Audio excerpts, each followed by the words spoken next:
Welcome to the latest episode of Fireside Chats.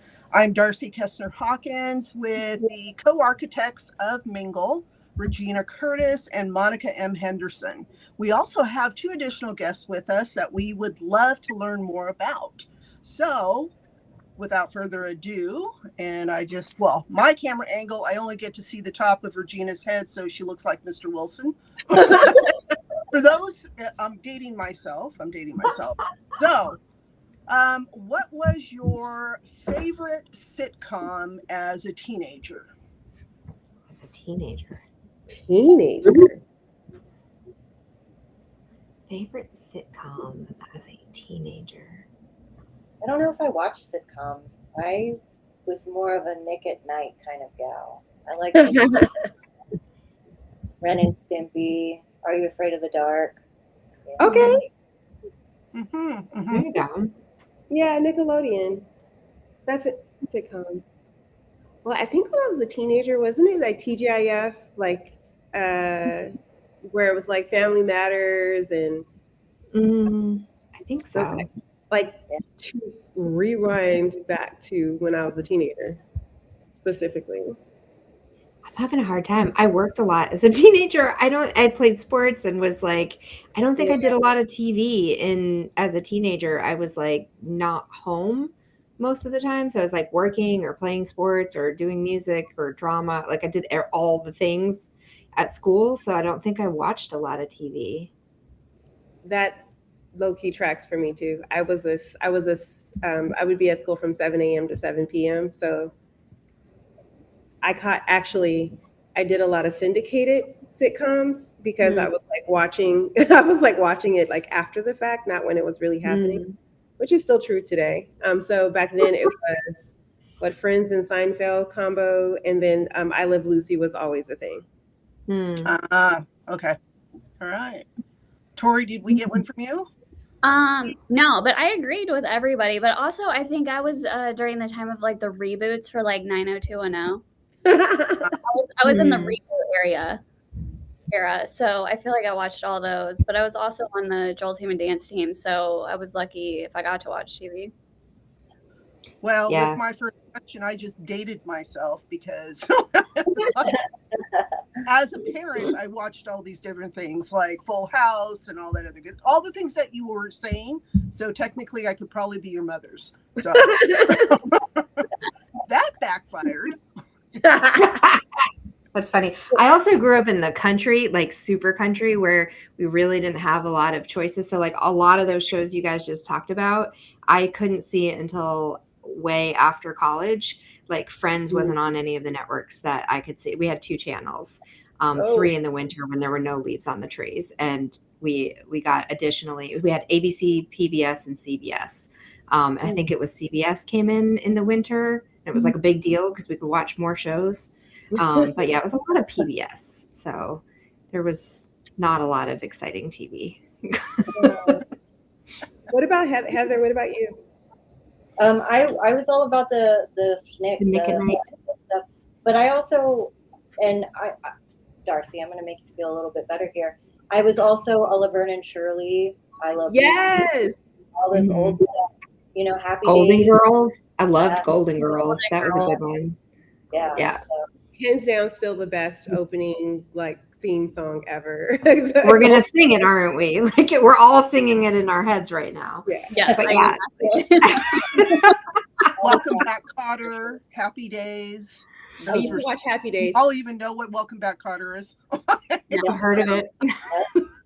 Never heard about it till this exact moment.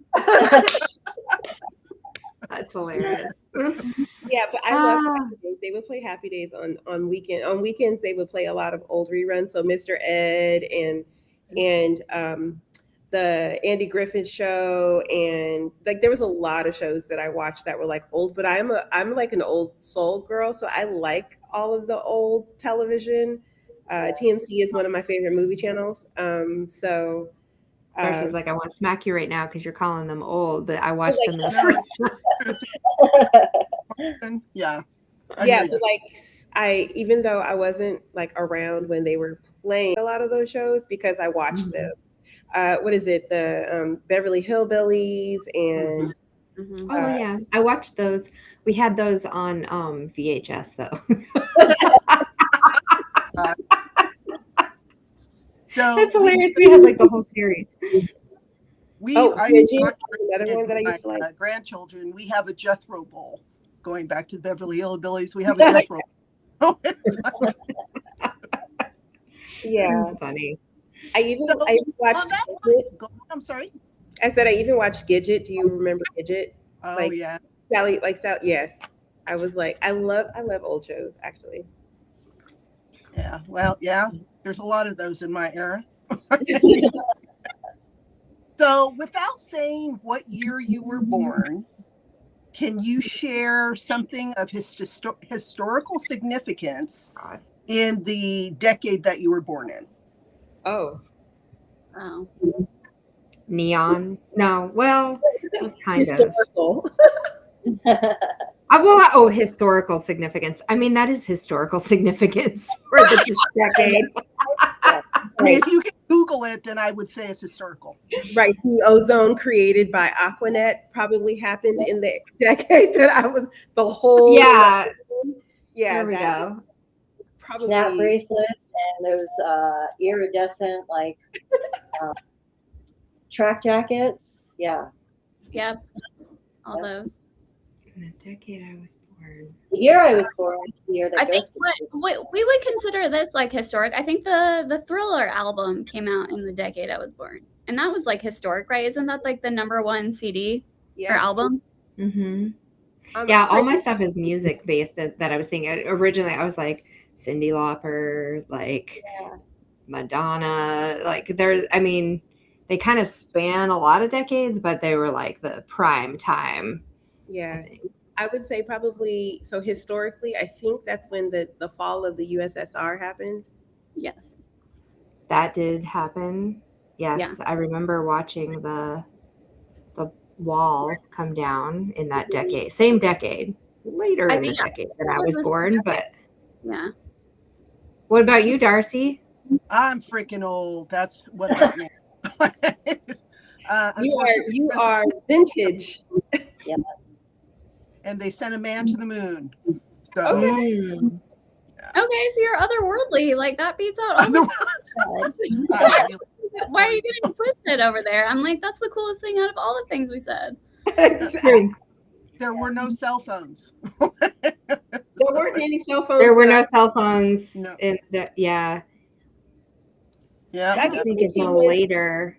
Yeah, and if they were cell phones, they were I remember my dad having a car phone, and it was giant, and it had this huge antenna on the top of his truck. But that was even later. I don't think that was still in the same decade I was born, or very late in that decade. I'm pretty sure my mom bought a used Volvo station wagon that came with with the car phone on the inside of it that wasn't connected to anything, and she thought she was so cool. She was like, "Oh, I'm fancy. I got a car phone." Like it was a whole thing. It was like That's hilarious. Meanwhile, I had a car that still had an 8-track player in it, so there's that. That was other side of the spectrum. That's funny. All right. So, without telling us what your passion is, what you do for a living, can you describe your ideal client? Ideal client. Empaths and highly sensitive people. I'm sorry, I missed that. Say that again. Empaths and highly sensitive people are my ideal client. Okay. I would say people that are ready to change. Yes, Tori. I second that one. Yeah, I was like thinking about that too. I think my ideal client is like someone who is up for a great adventure. Ooh, very intriguing. Doreen, man first walked on the moon the year I was born too. Well, on the year she was born, not just the decade. There you go.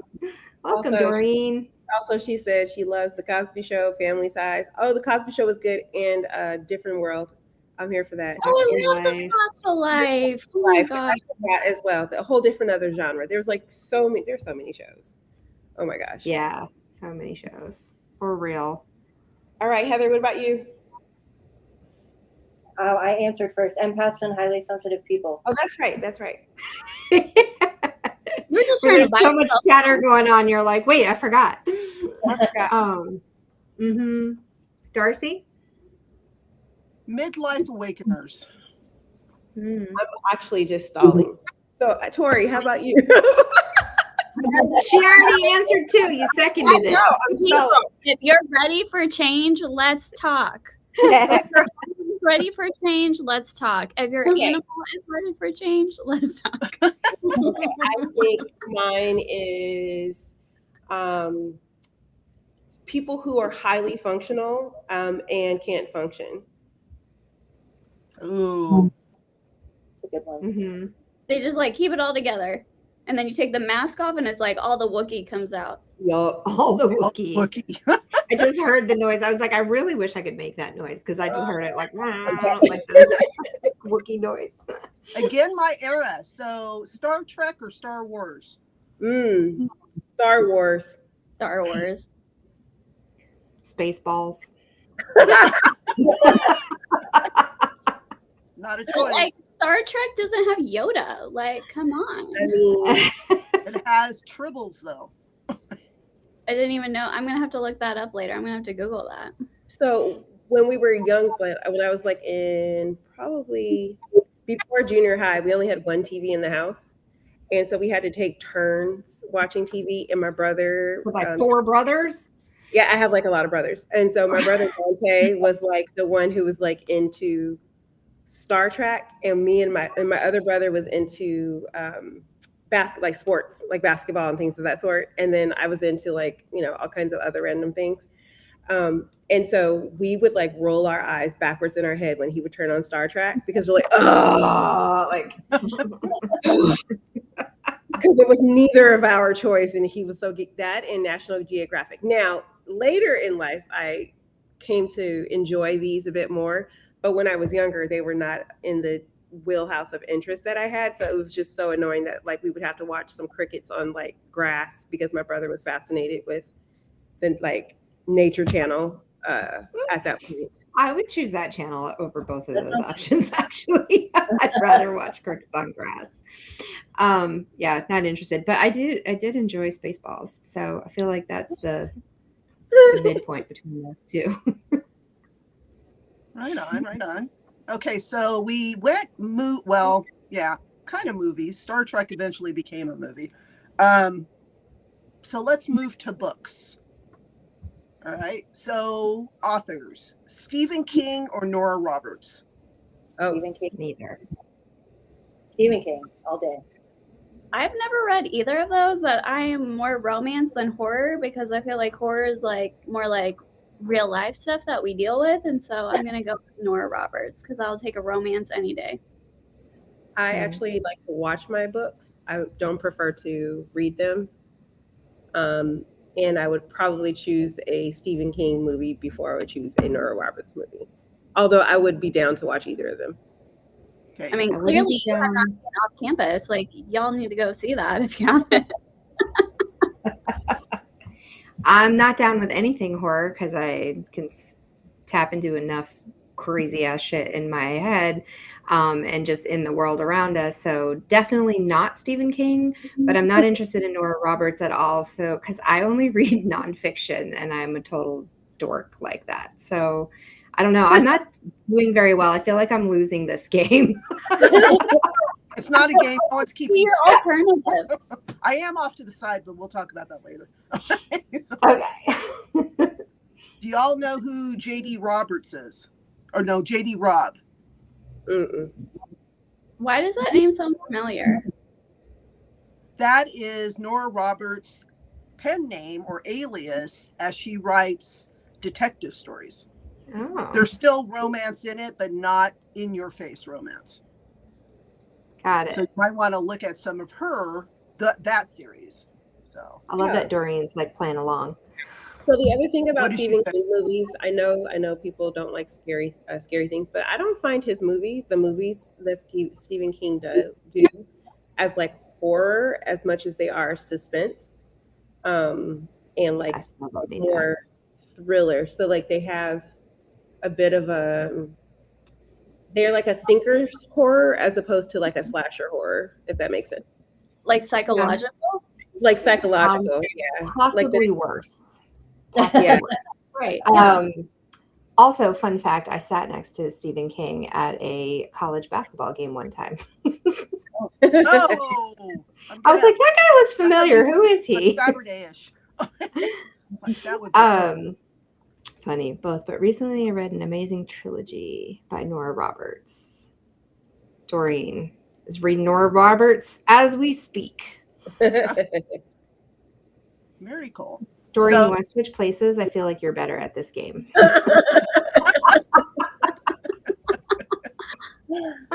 So we're going to follow that kind of thought, because one of the things I wanted to do when I was a kid was be a writer. So what did you want to do when you were a kid? This What was your ideal occupation? entrepreneur. I always have known I wanted to run my own business. As a kid, though, I would have just said that I wanted to be in charge. I was going to be the boss. So I kind of checked that box, though. So yeah, I won that question. Yay! Yeah, it's a known fact that I wanted to be an international businesswoman when I was a little kid. So Also check. yeah, so check and check. Mhm. So when I was little, I always said that I was going to change the world one day. And when I was little, I wanted to be an actress. Mm. I am not an actress. Mhm. Unless you want to get really philosophical about it. But yeah, I did take theater classes in college, and they asked me if I wanted to change my major, and I was like, no, I'm good with my psychology background. I'm more fascinated with film. So I gave it a little shot, and it was fun. I liked it, but I know a lot better. Yeah. Yeah. But actively changing the world. Well, I mean, Still doing it, just not as an actress. Yeah. Yeah. There you go. acting and psychology aren't that far apart, in that in order to be good at the character, you have to understand the person through and through to be able to embody that. So I would say check and check. Mm-hmm. I'll take it. I'll take it. What about you, Tori? I also wanted to be an actress, specifically like Julia Roberts. I freaking loved her. I still love her. Wanted to be Julia Roberts. It was like, so movies growing up that I watched were Dirty Dancing and Pretty Woman, and like, probably I loved those movies too. like in real life, you know, the Pretty Woman version of Julia Roberts, but you know, girl didn't really realize what the heck was going on, but I loved it. I mean, she got all those. How many movies did you watch as an adult that you watched during that that decade of movies, and then watch it again and go, oh, like Yeah. I didn't realize that was what was happening in this movie. I mean, speaking of Dirty So- Dancing, I watched Dirty Dancing a bunch of times and didn't realize it was a movie about abortion. No, yeah, I was like, No clue. oh, it's a love story. It's about dancing. It's like, Right. yeah. Watch that one again years later, and I was like, oh, this is very different through the lens of an adult's eyes. So I watched, and I know you guys don't really seem to be on the horror side of things, but I watched Toxic Avenger, which I watched when I was a little kid. And there's like, in the beginning scenes, like they're running kids over with their car, and like there's so much violence. And I was like, how did my mom let me watch this when I was like 8? I didn't understand. It's awful. Yeah, the 80s were a different time, man. Different time. Yeah. Well, I do feel like that's where like we were feral kids, like for Yeah. sure. Absolutely. And I feel like now we're all like feral women in our midlife, and it's fantastic, and I love it. One of my kids was born in 82, the other in 84. So guess what we watched? I don't even know I guess we were watching cartoons. Always Little House on the Prairie. I loved that show as a little kid. I drew the line at letting my kids watch the Saw movies and like the Hostel movies. Oh, you get to watch Nightmare on Elm Street, because that still haunts me to this day. No, didn't let them watch that either, because that was a possibility to me. That was my ability and what I can hear is like someone can suck me into the dream world and no one will ever find me again. So yeah, I don't know what that movie was about, but it was being watched. Like all my siblings and my parents loved watching horror, and I was always the sensitive one. So they would put me in the basement while they watched the movies. It was it's just like there were bedrooms and stuff down there, but it was dark and scary, and like so I would sit with my back against the door, so I heard all the movies, and my imagination just went wild. The only one I watched was Chucky. And then after, and I didn't want to watch it, but my uncle was visiting and he's like, it'll put hair on your chest, which I still don't understand why I would have been like, that was inspirational. And afterward, I went and took all my dolls and took off their heads and took out their stuffing to make sure that they didn't have a heart or brain, because I was so terrified. And that was the last horror movie I watched. Yeah. Wow. I was like 5 or something. It was like young. Birds and there was a movie called Dolls and a movie called Birds. So the Alfred Hitchcock one, like I still look at Blackbirds to this day, like, I don't know, guys. When they're like too many, when there's more than one, I'm like, hey, watch it. But the movie Dolls, was like about this house that had a bunch of porcelain dolls that came to life. And yeah, that one. I'll mess you up. Yeah, to this day, porcelain dolls are like not a thing for me. Like it's like, yeah, no, we won't be doing that. Thanks. So going on another direction, as a kid, what was your, if you went trick-or-treating, what was your most favorite Halloween costume? Goodness. I was a gypsy all the time. Like I always wanted to be a gypsy. And I think it was because I like all I knew about even the concept of being a gypsy was like traveling, which pretty much speaks to I was like that my soul. And also like it was like layers of fun pattern clothing that I would wear all the time, and that also still tracks with how I dress. So I feel like that's correct. I dressed up like a witch a lot, which was on par for me because I've been practicing earth magic since I was super young. But I do remember, and I'll share a semi-embarrassing story here. I do remember when I was young, I think I was in, I don't know, I think I just started middle school, but I dressed up like my dad for Halloween.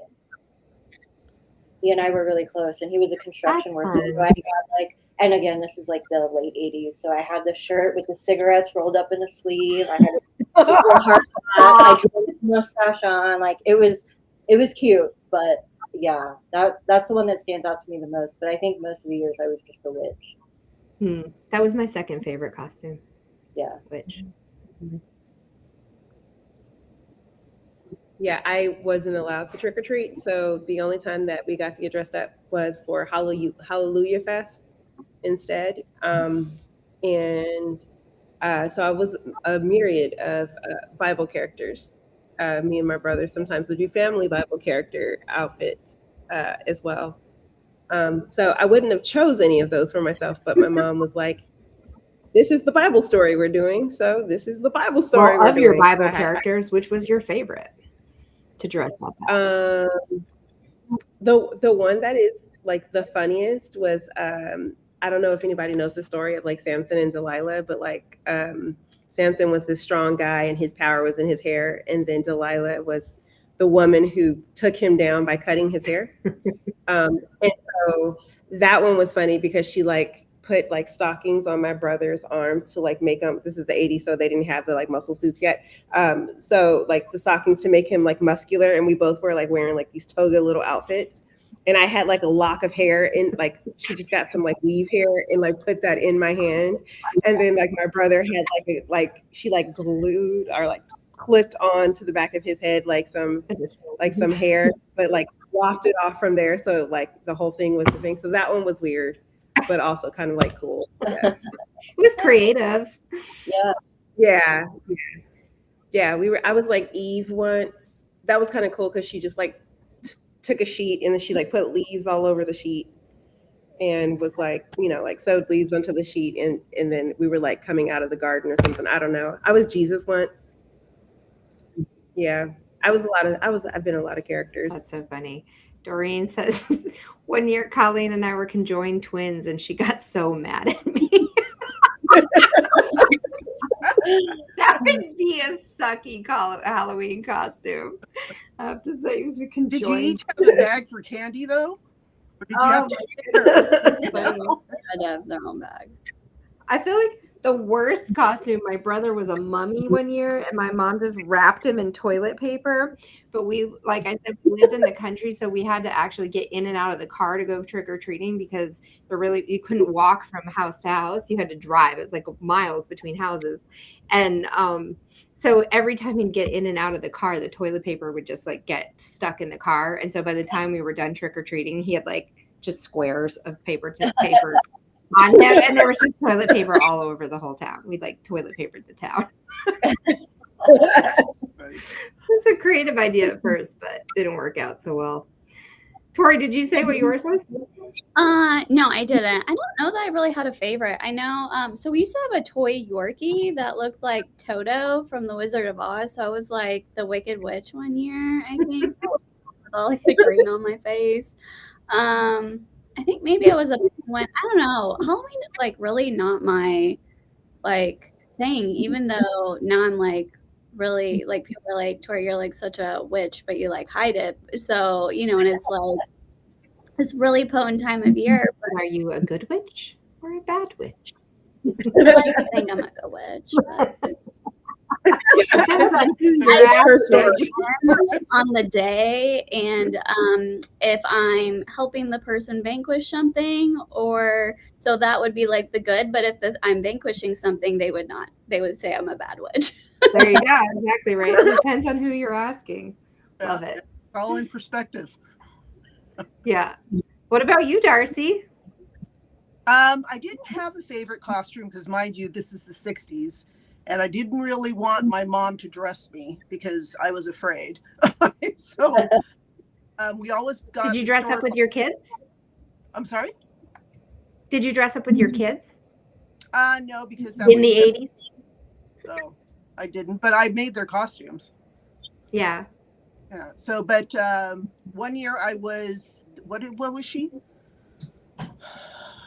She was the fairy godmother to Cinderella. Mm-hmm. So I was her, and my sister was a gypsy, and we all had the face masks. And I wanted her face mask, and I wore my outfit, so I ran off with it down the street. I remember that.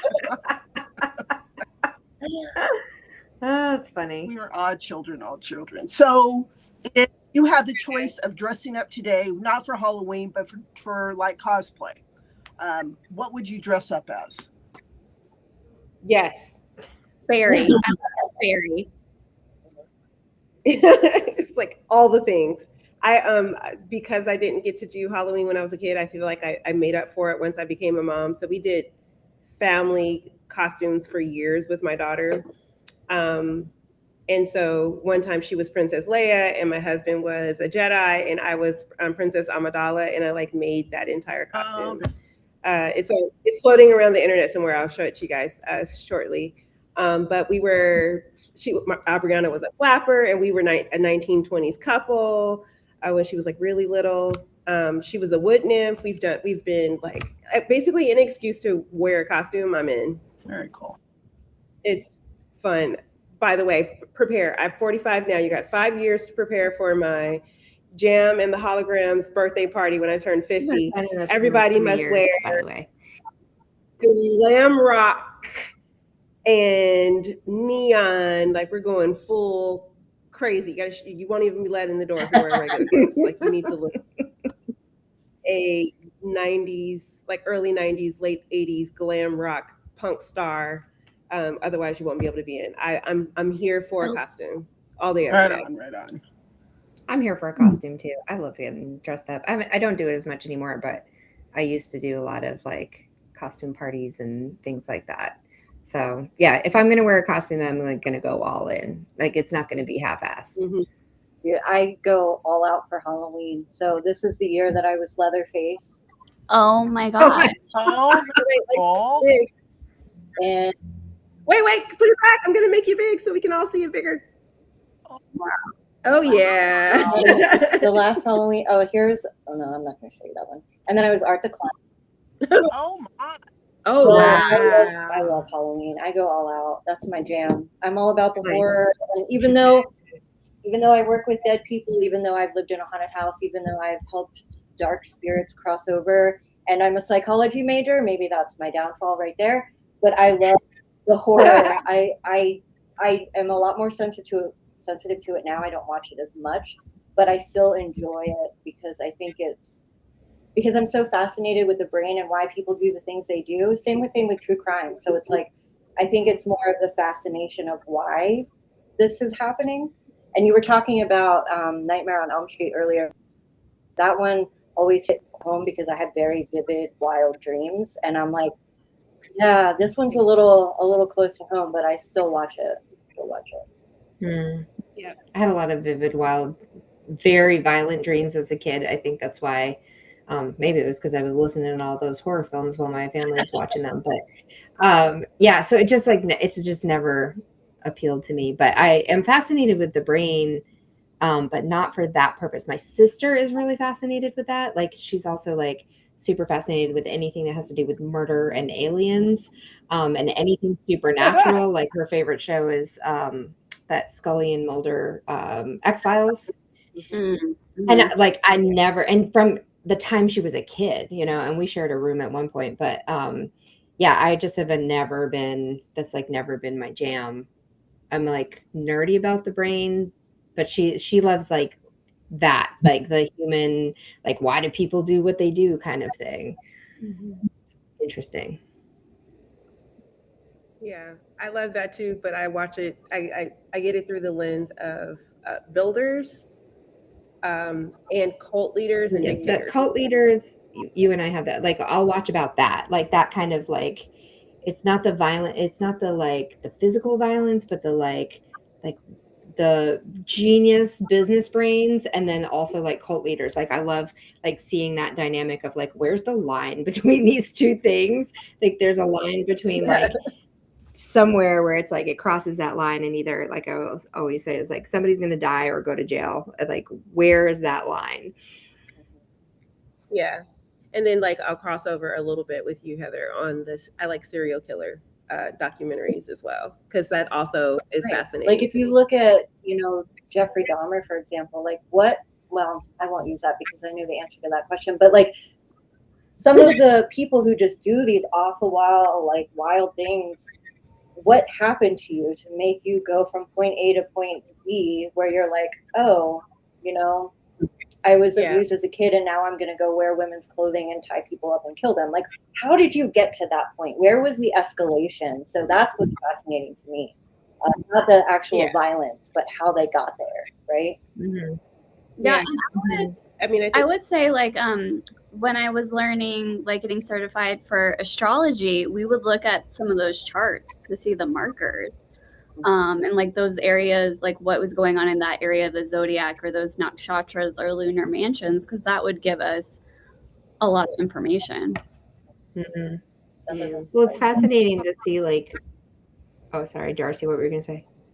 Oh, I was asking if there was any common denominators between the ones you studied, Tori.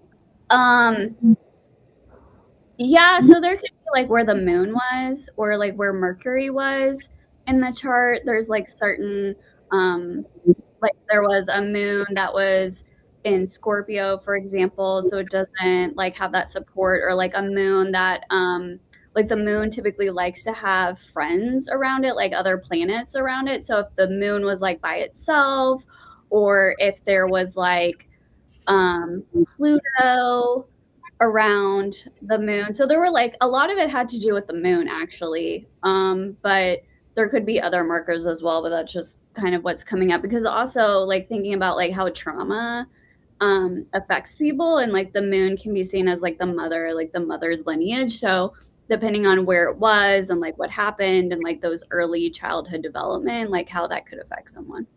It's also interesting that there's a lot of dictators and like people who have gotten into that cult mentality who were born on eclipses. Yeah, eclipse energy. I mean, you don't know what you're gonna get for sure. Yeah. Crap It's fascinating because like the environment in which something is, and then there's like, I'm always curious of like, what was the choice point, right? Like where like it went down this path instead of that. And like usually there's multiple choices or multiple points, but there's like that like one apex, like you come to this point and it's like you're choosing something, and both potentials are there, or all potentials are there, but it's like there's this environment plus this choice was made. Or this. Yeah, it's nature.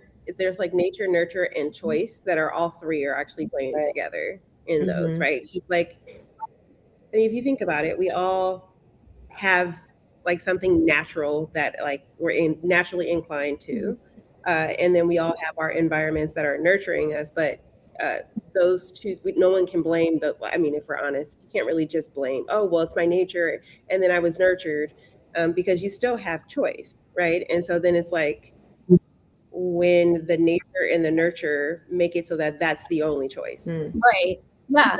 Like that perspective that feels like it's the only choice.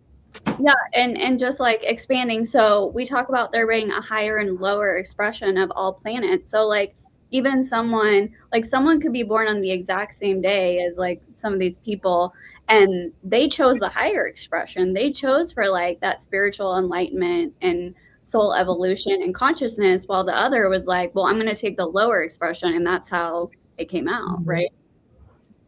Yeah. And then that dips into like sociology, and like there's just it's fascinating.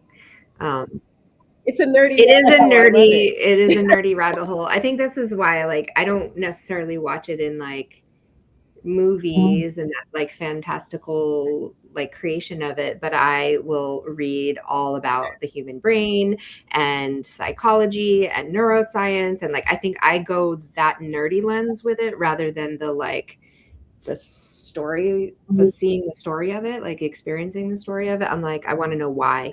I'm definitely a why person. You definitely are. Yeah.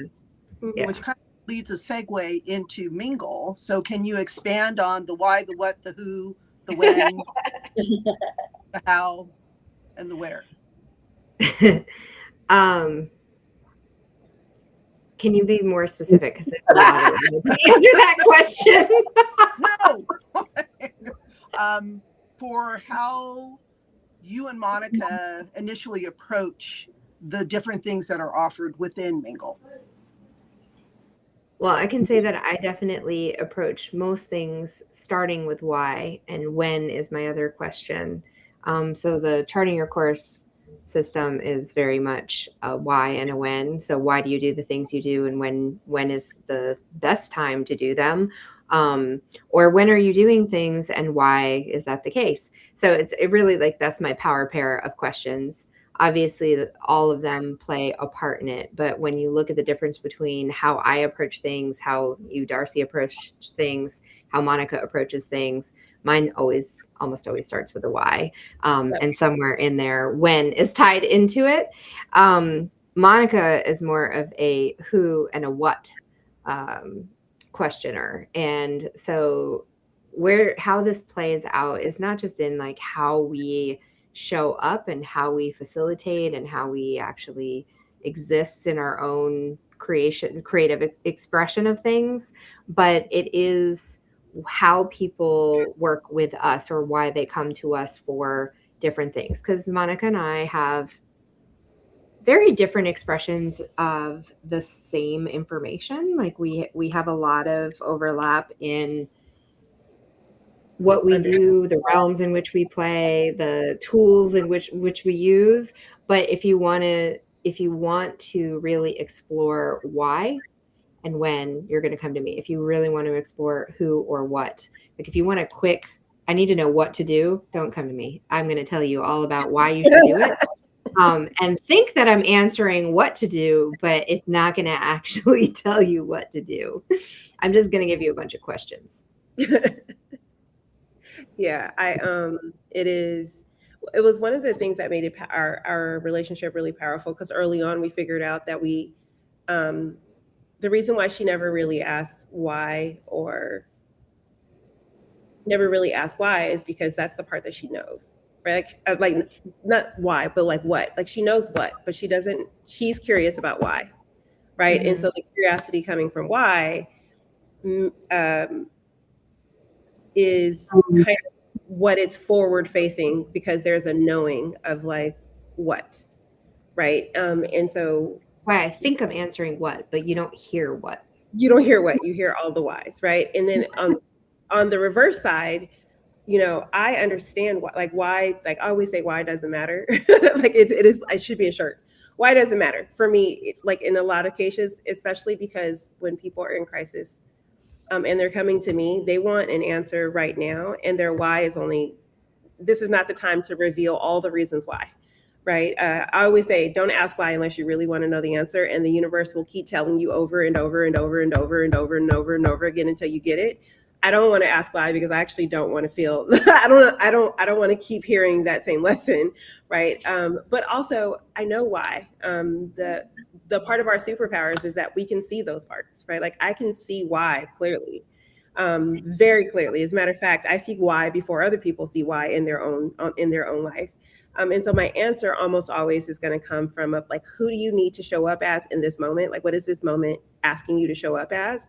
And what do you need to do as in that role as that person that you need to show up in, right? And it always goes back to both of our things are really about intention, and kind of like locking into like the purpose behind what it is that you're trying to achieve. We just get there from different angles. Completely opposite directions. But all part of the same thread. Like it's interesting. And then Darcey, your specialty is how and where. Mm-hmm. You want to talk about that? Well, I'm still uncovering that through y'all's insight. You correct me either with a kick in the butt or an explanation of why. So depends on who's talking to you. well, that's the truth, is that the where is when is where is this applicable? Where is this applicable, and how is someone going to be able to journey through it? And so those are the things that I bring to the table. Mm-hmm. Yeah, I mean, honestly, when collaborating, right? Because Mingle Learning Collaborative is just that, it's a collaborative, right? And we collaborate on a lot of projects. We are all still independent entrepreneurs with our own businesses. None of us technically have a business where we are together in, but we work together as a collective to kind of like support each other as team. And I think when people are thinking about collaboration, the curiosity should be, what are the two questions that I come to the table with that I'm curious about all the time, right? Because once we figured that out, when Regina and I figured that out, it made our collaboration go way faster, because then I didn't have to worry about trying to figure out the why, because she was going to have the why, and she didn't have to figure out the what. I have the what. So when we were collaborating on the project, it was like she brought her puzzle pieces together, I brought my puzzle pieces together, and then we would be collaborating on something or someone, right? So in this case, Darcey is the person that we're collaborating on for this podcast, and also for a part of our speaker journey when people come to be speakers on the next global virtual conference. And so every time she would come with hey guys, I see a hole, it would always be the how, and it would always be the where. Where are we supposed to find this information? How do we do this? How do we get from here to here? Like almost every one of your questions is, how do we get either myself or someone else or this process or any situation? How do we get from here to here? And it's like, well, your questions are how and where. very clear that that's what it is. And no matter how you ask it, like you're always, you identify the holes or the gaps for us, which is wonderful, because then Monica's like, I know exactly what to put in there. And I'm like, and I know why we're doing it. Yeah. So it really works out that way. I mean, in collaboration, right, that is honestly the thing that I think people are always like, stay in your lane, right? And it's really hard to define what your lane is when you're in collaboration with other people. and it's not limiting. But it's not, think, it's like, a lot of times people are like, oh, well, like for just this conversation, I could be like, well, Heather's lane is horror and psychology, and Tori's lane is, astrology, or, crystals, or like we could assign these things. But if you actually like make it broader so that you really understand like the bigger space, or like the piece of the puzzle that you are bringing, it makes it actually a lot easier, because then any of the tools that you have, any of the knowledge and the skills that you have, if you're bringing it in through that touch point, then it's going to be more applicable for everyone else. So I'm curious, Heather and Tori, what questions do you bring to the table? Which ones are the strongest for you? Why and how? Why and how? Yep. Interesting. Yeah, it's a good combo. Love it. I think it depends. I don't know. I'm like, I flow with the energy. So it really depends. But I always ask people at the beginning of the session, like, what's your intention? So I guess we start with what. I would say that's actually why. Yeah. What's your intention is why. Oh, okay. But it's a what why. I say that all the time. Yeah. So it might actually be what and why together, right? Yeah. And then from there, it could be a where, like if we're doing an embodied approach, it's like, where does that live in the body? If, it's like situational, like who? Yeah. Yeah. So I think I don't know. I feel like I'm just flowing with where I need to be. Yeah. I would be curious for you to kind of like track it for a couple weeks to see if there's like a more prompt, like if one shows up prominently, because the truth of the matter is we're all answering all of the questions. And I ask those same kind of questions to people too, right? Where do you feel that in your body? But the reason I ask, where do you feel that in your body, is so that I can understand why it's there, right? Like, so it's, it's just a curiosity. Well, maybe I'm a why and a how, because it's all about the why. And then at the end, I start channeling insights. And this is like, okay, well, if you really want to get from point A to point B, this is how you're going to do that. What's the first thing you would do if you were going to plan a trip somewhere? What's the first question you'd ask? Where do you want to go? Okay. And what would determine where you go? Oh, who are you going with? Interesting. Uh-huh. Yeah. I think you're probably more like me than you think. Yeah. You're probably a what? That is, that's fascinating. Because mine would be like, well, what do I want to experience while I'm there? Yeah. Who goes with is important, but it's like, I wouldn't base where I want to go based on who's coming with me. I'd be like, I want to go here. Who wants to come? Oh, so that totally changes it. Or like, what am I going to eat? Like, I'm very food based. So I'm like, what food are we going to have? Yeah. That's a what question. Interesting. Mm-hmm. What and who actually came through really strongly in that. What and who. Mm-hmm. Well, this is a fun exploration. Yeah. It is a fun exploration. But like, honestly, like that, I think that probably is a better marker of figuring out what your lane is when it comes to collaboration, of like, what questions do I always look for when I'm trying to like make something better? Because what happens is everyone's looking at the same product, but if everyone comes to that same product or that same project with different questions to be answered, it actually allows everybody to contribute a thought-provoking experience, creating a learner-leader Yeah. experience as well, right? So like as we explore the answer to your questions, we all get better in that process. And it's kind of one of the reasons why we can model really good collaboration, but why actually Mingle works really well is because we're all looking at the same project, but we're all like able to kind of come from the questions that we need to have answered about that thing as the collaborative part of Yeah.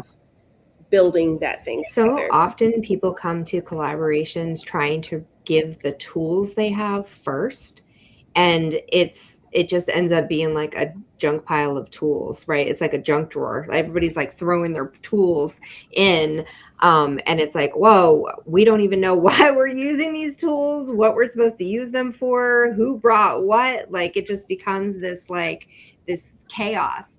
But if you come in knowing like, okay, I've got all these tools at my disposal, but I know that the lens I'm bringing to this collaboration is like, for me, it's always like, okay, why are we doing this? What's the bigger picture? How are we expanding beyond this experience, right? Like, what are we all bringing to it? But how do we keep it going from there? Then I know to watch for the time when it's appropriate for me to bring a tool into that experience. Because I could just walk in the room and be like, I have all these tools, right? Mhm. Like So many people do. Many people. So many tools. So many tools. Wait, So many I have a tools. question though. Wait, because I'm thinking I'm not an expert in human design, but I'm just thinking from like a human design perspective, like the 5 different types, like what would be either like their 2 questions, or Yeah, like is there an association like I'm a 2-4 generator, and does that mean that all 2-4 generators are like why when? Is that kind of what you're thinking? Like is there an association with that? just like, okay, like I'm a projector, so like, okay, our projector. You're so who? I do You're a what who? Okay, for well, real. we figured it out. I'm a 5-1, and a 5-1 is an investigator. That's the why. And it's also the leader, like to take charge, and that's the how. Like, how are we going to solve this problem? How are we going to get there? So that does make sense, actually. I'm a 6 too, but yeah, I'm just thinking like, well, maybe that would categorize it, and it would be easier.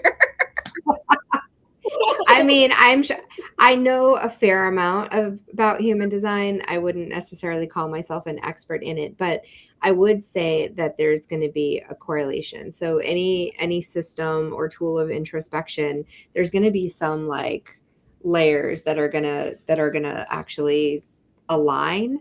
And I think there are some intersections. It's actually really funny that I'm having some deja vu while I'm talking about this, because at one point I had in my journey of like putting things together, I was like, it would be really cool if we could find that exact thing for like all the layers, like all the tools of introspection and all the archetypes. Could we like lay them on top of each other and find that like through line where they all like where it all comes together? And the thing is, I think that is the system that I created, because the through line is you, right? And so wherever all those markers are that are within you, that you are the through line. So I feel like there is, if you're looking at it from like an external standpoint, you can find like there's going to be some synchronicities there, but I'm a 2-4 and Heather's a 5-1, right? And there are some points like we're both a Y person. So I don't know. I feel like it has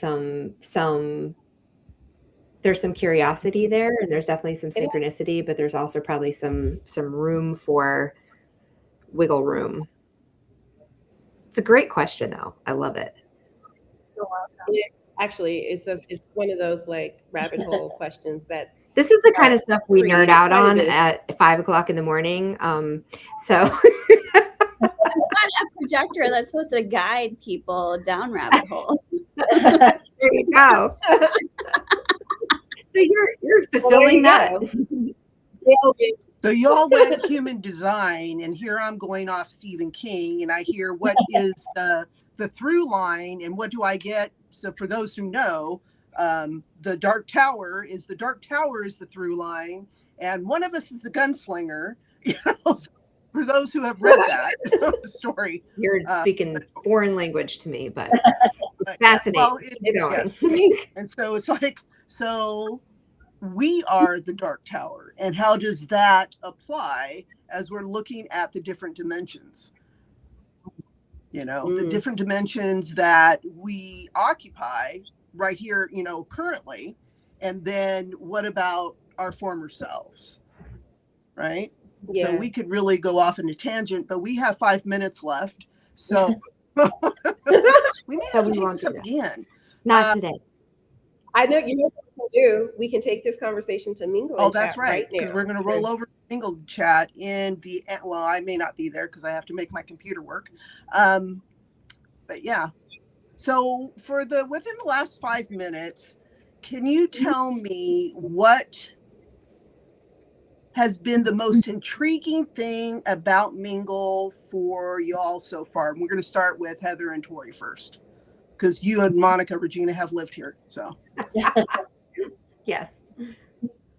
I love the fact that you keep the rooms open all the time so that anybody who wants to collaborate on something at any point has that opportunity, because so many of the networking events and groups that I belong to and collaborative spaces that I'm already a part of, it's very scheduled, and it's very like, granted, you have to make sure everybody that's involved is there at the same time. But beyond that, having a space to go at any time when you're ready to collaborate has been different. And I really like that. I haven't utilized it yet, but I think the fact that it's available is awesome. I think that's wonderful. Yay. Cool. That's great. Yeah. Well, good. I'm glad you enjoyed that part. It was the labor of love part of the creation of this space. So thank you for that. Yeah. That perspective. Very cool. I would say community. And I think kind of bringing back that human connection, even though that can be done in person or virtually. And obviously we're all virtual, but it's bringing together like-minded people and a safe space. Yeah. Although I'll be both Regina and I will be sitting up there with Darcey in 2 days. Virtually or in person. Yeah, it's both. It's both, and It is. yeah, I think. Oh, go ahead.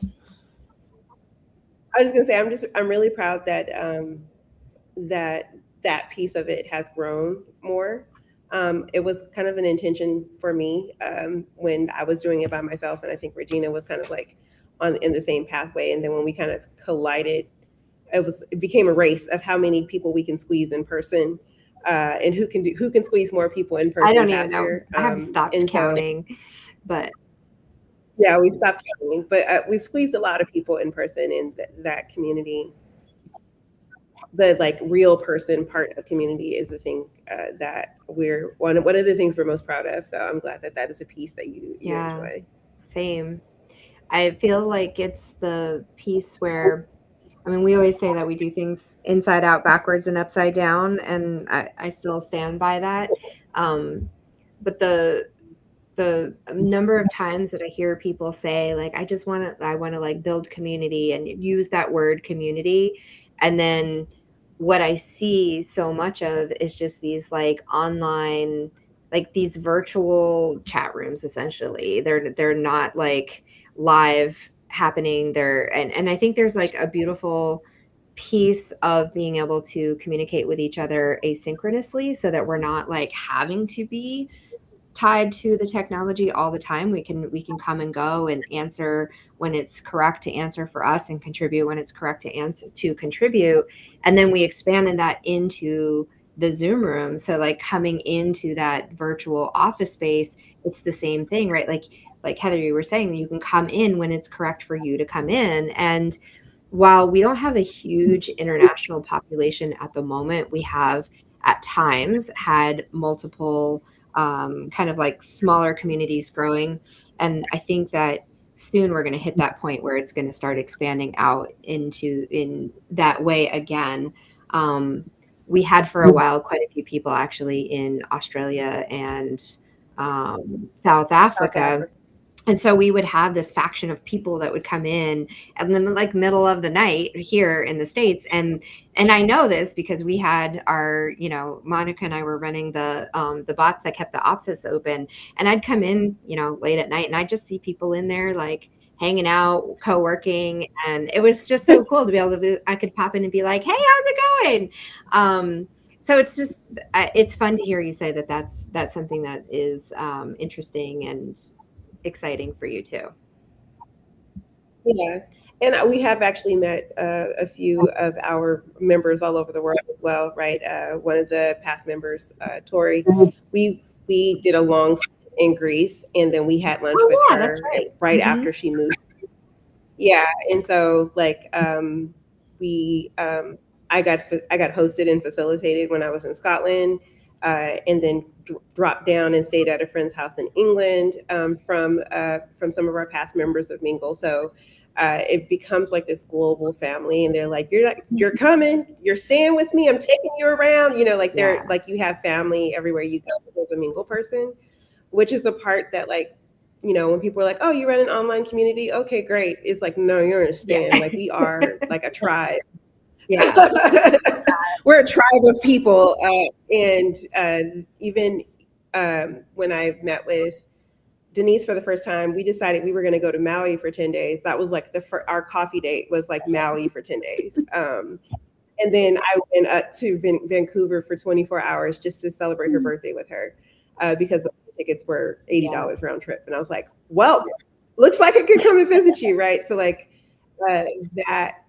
that like concept of it like being truly hybrid, right? Like it's really a hybrid community, and you can do it virtually, and then when there's something happening and close enough to you, you can do it in person. And we're hoping to do more in-person things. So hopefully we'll be there in Texas with you soon, Tori. And I forget where you are, Heather. What part of the world are you in? Yeah. Washington. Spokane. Oh, well, I know. I'm like, well, you're going to be so close. You should just come. How close are you? I know Washington's a big state, but where are you guys going to be at? Puyallup. Oh, Puyallup. I will have to look and see how far away that is from me, because I've only been here for a year. I don't know where anything is, but I'm right outside of Spokane. So I'm on the Yeah, west. it's a hot minute from your place to out here. It's a little bit of a schlep. So maybe next time. All right. Maybe we could meet halfway on Sunday or something. We have a couple. We've got some time to make this work. Okay. We'll talk. Okay. Wrap us up, Darcey, because otherwise we're going to keep chatting. Well, it was great visiting with everybody. Really enjoyed it. And we will be back in 2 weeks on some day in July. What the date is. But we'll be back in July. I believe it's July 9th. No, that's not right. That's the conference. That is the conference. 7th, July 7th. That's a Thursday, so it'd be a couple days before. So, All right. Excellent. Well, see you someday in July.